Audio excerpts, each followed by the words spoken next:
Welcome to the Exponential Australia Church Leaders Podcast. I'm here today with Chris Swann, the Director of Church Planting from City to City. Chris, welcome to the video cast that we're doing here today. Thanks, Tim. It's really great to be here. Yeah. So could you just tell us a little bit about yourself and how you got involved in church planting?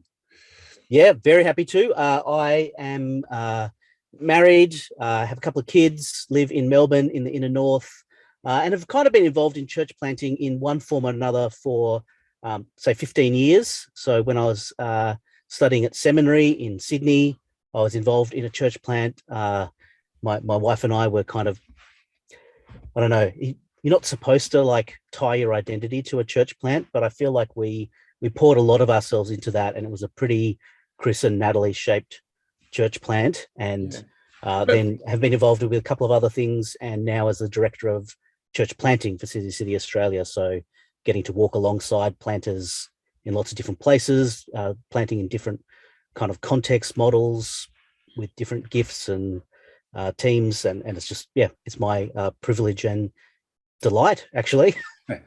No, that's great. Hey, Chris, when we've been talking before, it's become evident that you've got a real burden for not only the church plants, but also for the sending churches, the churches that send teams out to plant. Do you want to tell us a bit about that? Yeah, totally. I mean, it's something that I guess as I work with planters, and often, I mean, health, I think usually most healthily they're being sent out by a kind of existing church that is looking to invest in them and back them and commission and rejoice in their victories. As I talk to them, I often get introduced to, or maybe have even started a relationship with the leadership of the sending churches. And I notice that there's rightly lots of emphasis on how to become one, what's so great about being a sending church. We want to be about multiplication. We want to move that dial.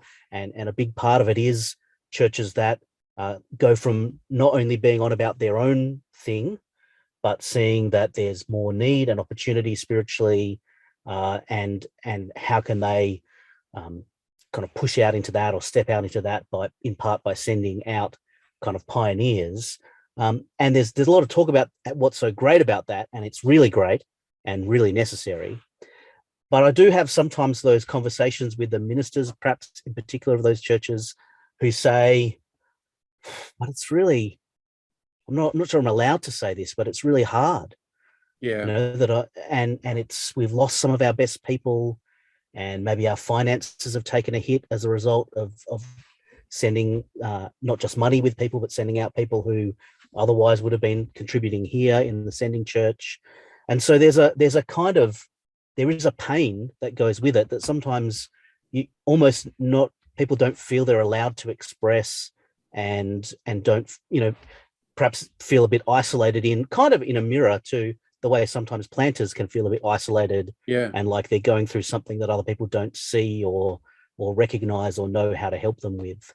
Yeah, no, that's really interesting, and I'm just reflecting here upon my contacts with the leaders of Ascending Church, where I was actually quite astounded, and this isn't a critical comment; it was just an awakening comment for me. I was quite astounded, quite amazed at just how much grief they actually had in terms of the relationships and the finances. Are there any other particular issues that you see here that sending churches need to be aware of? Yeah. Well, I mean, the grief is not uncommon, and interestingly, a number of churches that have sent out, say, a longer time ago, that then contemplate perhaps sending again, they find that that's often there and hasn't been addressed. So it's kind of like a hidden wound or trauma or something. Wow. That and there's resentment and defensiveness that really surges up when someone says, hey, we planted 10 years ago and we've got this person on the staff team or member of the congregation, and they're ready to go and feeling called, and we'd love to back them. And there's this massive pushback, which I think comes out of that grief, which is, as you say, relational, it's financial. I think it's often there's leadership kind of as well, some of your best and most energetic often younger leaders go with the plant and haven't always had sort of the leadership developed in the sending church to kind of make up for that. And often as well, if there is missional energy and evangelistic connection, people who are exploring faith and engaging with the community, maybe on the fringes, they often, I mean, this is maybe a subset of the relational thing, they often follow the new plant, or at least drop out of connection with the sending church because they've connected most with the people who are sort of going out into it, stepping into mission at the coalface. So let me summarize. So if you're a sending church, in a way, you have to be prepared for relational grief, financial loss, and also inertia created by perhaps your most energetic leaders of actually going out. Yeah, absolutely. So why would you plant a church? Well, I mean, I think church planting is just absolutely necessary, and does, I mean, sometimes for all the pain that it can produce a sending church, that pain and grief is, I believe, by the power of God's Spirit, sanctified and actually brings blessing to a sending church. Not only be able to kind of have the fanfare and joy of look what we sent out and look at the impact that's being had through this new pioneering venture, new church plant or network of missional communities or whatever, but there is a kind of, even in embracing the season of perhaps belt tightening and the need to scramble and go, what do we do to raise up leaders now? That can actually be really a blessing to a church, kind of in a similar way to the way being a new church plant, kind of where it's just, there's kind of a desperation, a good kind of holy desperation, where you're forced to pray, you're forced to evangelize. You don't have the kind of, the cavalry's not coming from anywhere. Like it's kind of, you just call out to God because it's me and us and our team, and we feel little and small and fragile. And if anything's going to happen here, it's got to be the work of God. And in some ways, the pain that comes to sending churches can have a similar effect, actually, if it drives them to their knees in prayer, if it gives them that sort of holy desperation, it can produce really just wonderful fruit within a sending church. Yeah, Chris, this is just going off, doing a segue here for a moment, but I became aware recently of a strange occurrence or strange way of thinking in terms of Exponential's 5 levels of churches. Now, Exponential have had these 5 levels for many, many years. And level 1 is a church in decline. Level 2 is a church that's plateaued. Level 3 is a church that's healthy and growing. Level 4 is a church that's healthy and growing and planting another church. And level 5 is a church that's not only planting a church, but multiplying. Now, conventional wisdom has always been to get to a level 4 of being a church planting church, you need to go through level 3, which is healthy and growing. But what we've found in the United States in particular, and I took this information back from the Exponential conference, was that finding that a level 3 church rarely becomes a level 4 church. In fact, there's more likelihood of a level 2 church, which is a plateaued church, of actually getting to be a church planting church rather than a healthy growing church becoming a church planting church. Yes. Have Fascinating. you seen that? Fascinating. And that resonates with things I've seen. Partly, I guess, when you feel like you're healthy and growing, often is we feel like God's given us the resources we need to meet the mission that we sense God has laid before us. And of course, we could go further in this, and there'd be new frontiers, but actually things are going okay.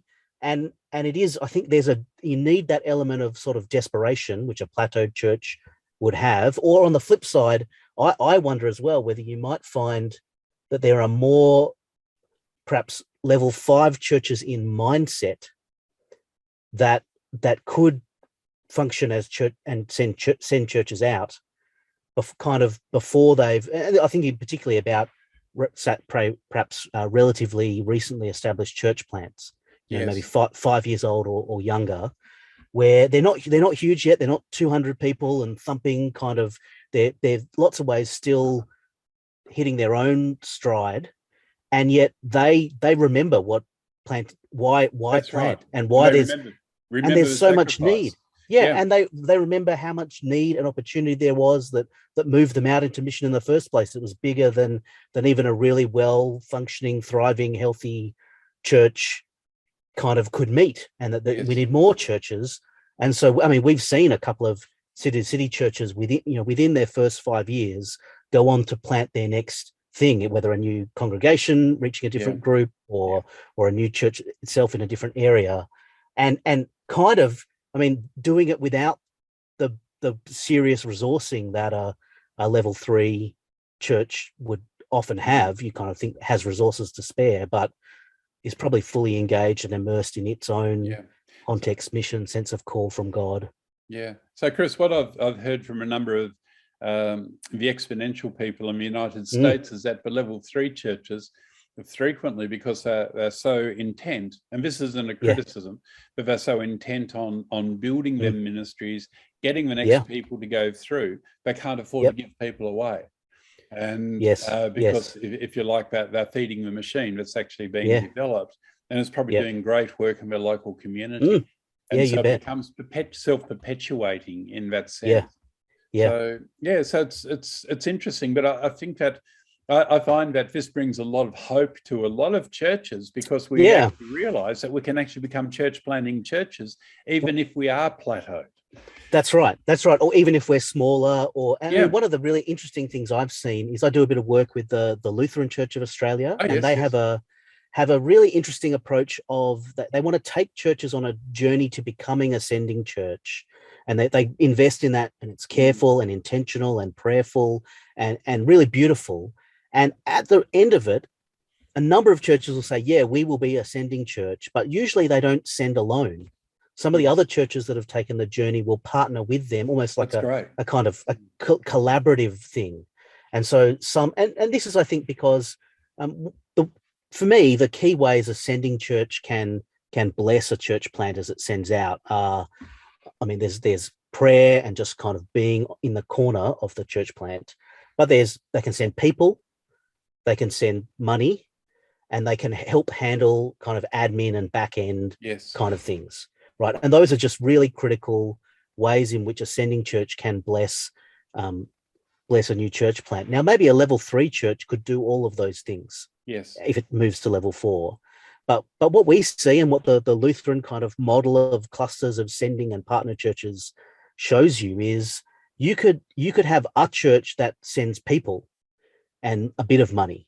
Yes. And then some other churches that come with other money, and other churches that come alongside with some of that admin and back-end support. And then you end up being able to do much more together than any one of you could ever do by yourself. Yeah, that's great. And it becomes a collaboration, like a coalition. Yeah. Church yeah, plant. That's right. By the way, I'm inspired by the Lutherans' vision of 200 church plants over the next 10 years, which I think is fantastic, and it's very much a faith vision. But as I see the work that's been done over the years, so they're also taking that goal and putting in place a strategy which involves finances, people, and processes to bring the vision to reality, which is really encouraging. Yeah.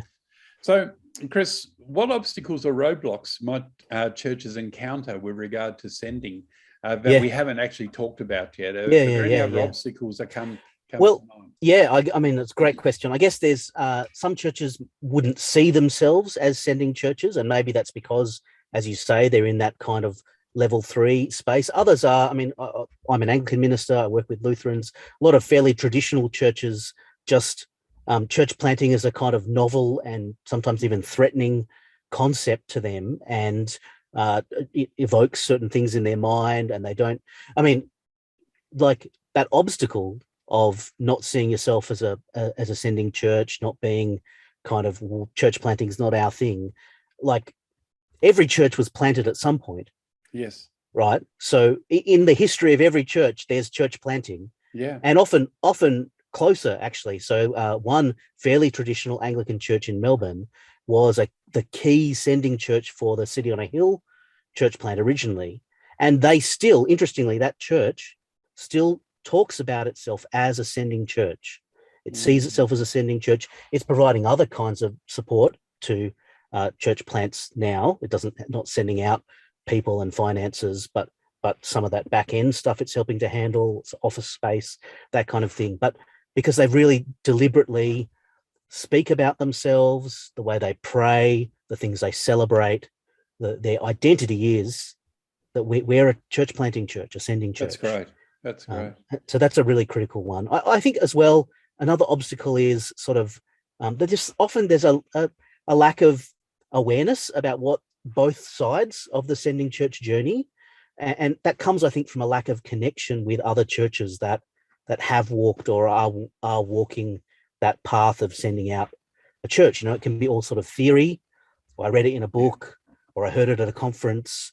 Maybe even I have a really grand idea of how that's going to look really good for me to be one of the leaders of a church that sends out a new church plant, and I guess the expectations can be unrealistic, and just then actually connecting people who are sharing that journey and lots of different kinds of church is a really key way to help address and clear that roadblock out of the way, so that there's anticipation of the kind of pain and grief that we talked about, as well as clarity around what is this going to involve and what are the benefits we might see and hope to reap from being part of this.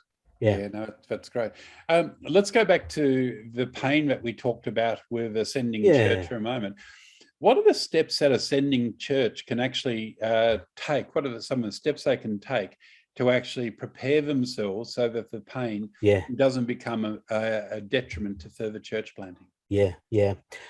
I mean, I think mostly they're to do with preparation and actually getting out ahead of things. So I think setting clear expectations for themselves and having a really open process of talking with the people involved who are going to be sent out, the planters and the team, having like an MOU, memorandum of understanding kind of thing, which I think it doesn't have to be a sort of formal contract and all scary, but even just being able to articulate what are the things that we're always going to share with each other, but sending church and church plant. And what are the things we're going to share for a season, but maybe not forever? And what are the things we're never going to share, that we're not going to dictate to you your sense of who God is calling you to reach, or we're not going to tell you what the preaching program is, or whatever, and even just working out what goes in each of those buckets and having an open conversation early can help avoid some of the pain. Yeah, that's good. So does City to City actively help in putting an MOU together between a sending church and a church? Certainly. I mean, we have examples of it from churches that we've worked with. We always speak to our church planters in the cohorts that we run for them around these questions, and actually getting them to think and encouraging them to open up a conversation with their sending church around those sort of things. That always share, sometimes share, never share kind of things, and really we make that a key area of priority because we've seen it go wrong. I mean, the other thing you probably need in an MOU, and this is from hard experience, is you need to have a kind of what is the time frame and what's the process for reviewing this. Because actually most church plants we've helped send out have had an MOU, and then it's sort of expired at some point, and there's been no process to work out where are we up to now, and what are we doing, and how are we seeing our relationship. And that's when murkiness enters, and different people make different assumptions, and there can be a lot of pain and heartache as a result of that. So anyway, they're my tips about MOUs. I think that's great wisdom, Chris, because I think too often the situation of a church plant being sent out, there can be tension or even resentment that actually arises, where the sending church might say, you took our best people, and the church that's been planted might say, well, you want to control us, but you don't really have anything to do with us. And at times there can be just a frustration, because both parties aren't communicating and setting That's right. clear expectations. Yeah. And look, an MOU doesn't substitute for communication. You need to maintain that relationship, but it can be a prompt for it. It can set some parameters and key kind of milestones. Oh, yes, we need to report back and share some of the stories about what God's doing here. And that's all it's just so helpful. Yeah, that's I guess I'd probably say there's a couple of other things to your question about what kind of can help. And that is just being prayerful and deliberate and careful, seeking wisdom and insight from others about walking the journey. I think that's for sending churches. So there's a church I know, a uniting church in Western Australia, that are doing exactly this. The minister just had a sense from the Lord, actually a few years ago now, that a nearby area of the city needed a church plant, and that their church was probably placed to help. But he hasn't rushed anything. He's kind of been careful. He's cast vision. He's invited the congregation in to give, kind of reflect on it and give feedback at each point where things have firmed up. They're now at the point of pretty much having a planting couple who've come up through the ministry who they're going to commission, but they're still just being praying together, being really open, and involving the whole congregation in that process, and inviting others in. So they invited in people who've been part of sending churches to come and share at a congregational meeting and share what they learned and what their journey was. And so just that kind of level of not just assuming it's all going to go fine, but being deliberate about seeking input from others, connection with others, and carefully praying your way through that process. That's great. Chris, I'd say one more thing. Can I say, sorry, may. On that one, just the one other thing I'd say in terms of sending churches is, and a kind of new thing, I think the church planting agency are really big on this, which is because they build multiplication in from the beginning, doing things like apprenticing at every level, like attending to leadership development, right? That you're not going to just start developing leaders once you've sent off the church plant. It has to be built into everything you do. You're always looking for someone who can come alongside, who can, do that whole you watch, I do, then you do, I watch, and we reflect on that together, and actually building the capacity for leadership and for multiplication, so that when the church plant is sent out, it's not, now we look around and say, where are the leaders going to come from? But we're giving that sustained attention, that's not something we say, well, that we'll figure that out last of all. But that's something that's just central and vital, like it is in a new church plant. The two things I'd say, central and vital: evangelism and leadership development. And I think it's the same for Ascending Church. No, that's great. That's great. Last question for you, Chris, and this is a little bit off script. What's your personal vision for church planting here in Australia? What's your vision for our nation? Yeah. Oh, wow. What a great question. I mean, personally, in relation to city, we have a prayer and are working towards a plan even to help see 500 churches started in the next 10 years. That's great. And so, I mean, the thing is, the other aspect of that is we don't just want to go, 500, great, let's go for quantity over quality. And maybe if we tilt our head and squint and, that counts as a church plant. And, we can send out a bunch of people without really much. Like, we want these churches to be thriving, multiplying themselves, healthy. And so we want to invest really strongly in particularly the initial training and ongoing coaching and support and resourcing of church plants through our movement. I guess the other piece to say, though, is we're really big on and are convinced that it takes a movement to reach the sort of cities and towns and contexts that we have in Australia. And no one church or brand of church or church planting agency can be a movement in and of itself. Yeah. And so it's going to take my vision is I want to see not just city to city helping start 500 churches, but new things starting 1,000, and Geneva Push starting 2,000, and this is, and I'm just really thrilled, and I want to say this at this point, I'm that Exponential is here as a kind of common sort of house, a kind of where we can come together, we can learn together, we can celebrate what God's doing through a very different, with different approaches and emphases, and working with different churches, because we just need more new churches as the good news of Jesus is taken and planted and takes root in people's hearts and lives and communities, and people are drawn together around him.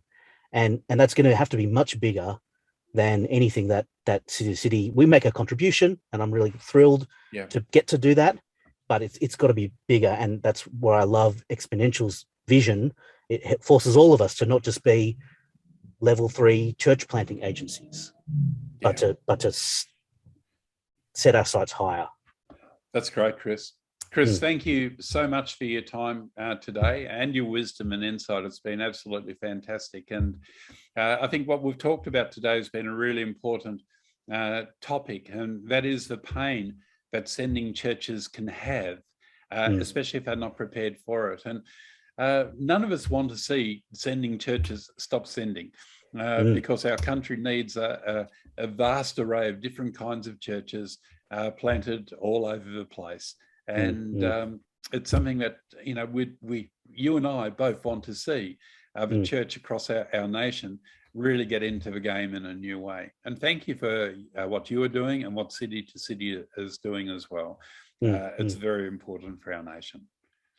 Yeah, you bet. Thanks, Tim. Privileged to be with you. Thanks for listening. For more great resources, please head to our website at exponential.org.au.